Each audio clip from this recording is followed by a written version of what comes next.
Setiap hari, ada jutaan orang tua yang menghadapi adegan yang sama. Anak kita duduk di sofa, wajahnya terpaku pada layar, bahkan gak mendengar saat namanya dipanggil. Dan ketika gadget itu kita ambil, tangisannya pecah, emosi meledak, dan rumah kita seolah jadi medan perang kecil. Rasanya frustrasi, melelahkan, dan kadang membuat kita merasa gagal. Tapi hari ini, kita akan membahas cara yang lebih halus, lebih efektif, dan tetap menjaga hubungan kita dengan anak tetap hangat.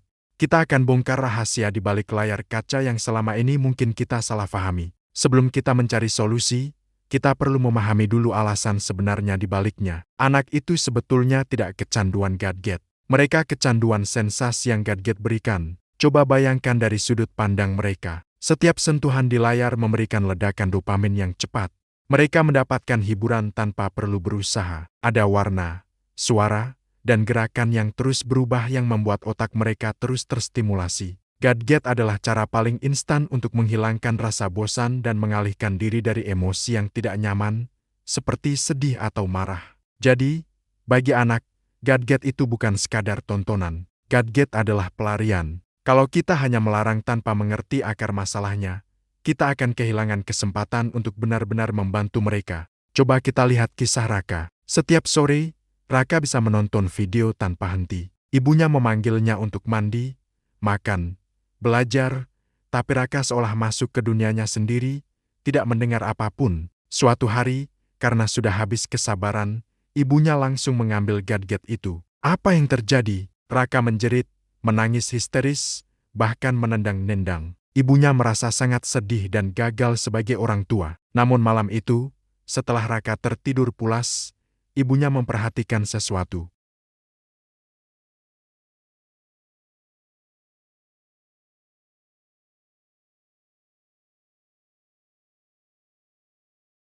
Dia kelelahan setelah seharian beraktivitas.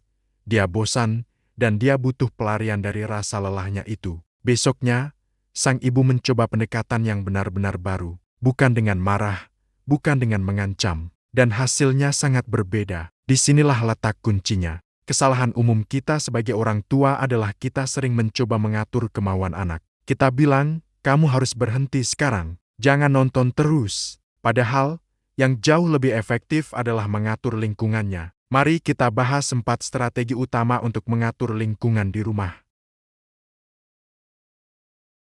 Tentukan beberapa area di rumah, misalnya meja makan atau kamar tidur, yang sama sekali tidak boleh ada gadget. Aturan ini berlaku untuk semua orang, termasuk kita, orang tuanya. Ini mengirim pesan yang jelas bahwa ada waktu dan tempat untuk segalanya, dan interaksi keluarga lebih penting. Kedua, jangan berikan jam layar saat mood anak sedang tidak baik. Hindari memberikan gadget ketika anak sedang rewel, bosan, atau ingin ditenangkan. Kalau kita melakukannya, kita secara tidak sadar mengajarkan pada mereka bahwa gadget adalah pereda emosi. Mereka akan belajar, oh, kalau aku sedih, solusinya adalah nonton. Ini bahaya jangka panjang. Ketiga, jauhkan remote dan perangkat elektronik dari jangkauan anak. Lingkungan yang memudahkan akan memancing kebiasaan buruk. Kalau gadget selalu terlihat dan mudah dijangkau, godaannya akan terlalu besar bagi anak. Simpan di tempat yang lebih tinggi atau di dalam laci. Sedikit usaha ekstra untuk mengambilnya bisa membuat perbedaan besar.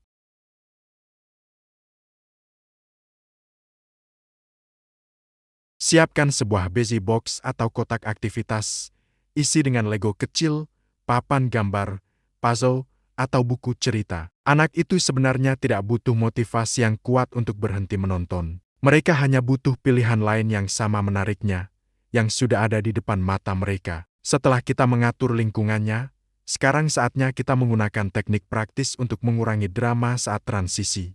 Teknik pertama, berikan transisi, bukan perintah mendadak. Daripada langsung berteriak, sudah, matikan sekarang. Coba katakan dengan tenang, sayang, 1 video lagi ya. Setelah itu, kita gambar bareng, yuk. Transisi seperti ini memberi waktu bagi otak anak untuk beradaptasi dan beralih dari satu aktivitas ke aktivitas lain, sehingga ledakan emosi bisa dihindari. Anak-anak, terutama yang masih kecil, sulit memahami konsep waktu. Mengatakan 5 menit lagi seringkali tidak berarti apa-apa bagi mereka. Gunakan timer pasir, timer berbentuk hewan lucu, atau bahkan aplikasi lampu yang berubah warna saat waktu habis. Ketika waktu habis, biarkan timer visual itu yang menjadi penjahatnya, bukan suara kita. Ini mengurangi konfrontasi langsung. Teknik ketiga, terapkan aturan gadget setelah aktivitas positif. Kita tidak melarang total, tapi kita menatanya. Misalnya, selesaikan makan, baru boleh pegang gadget.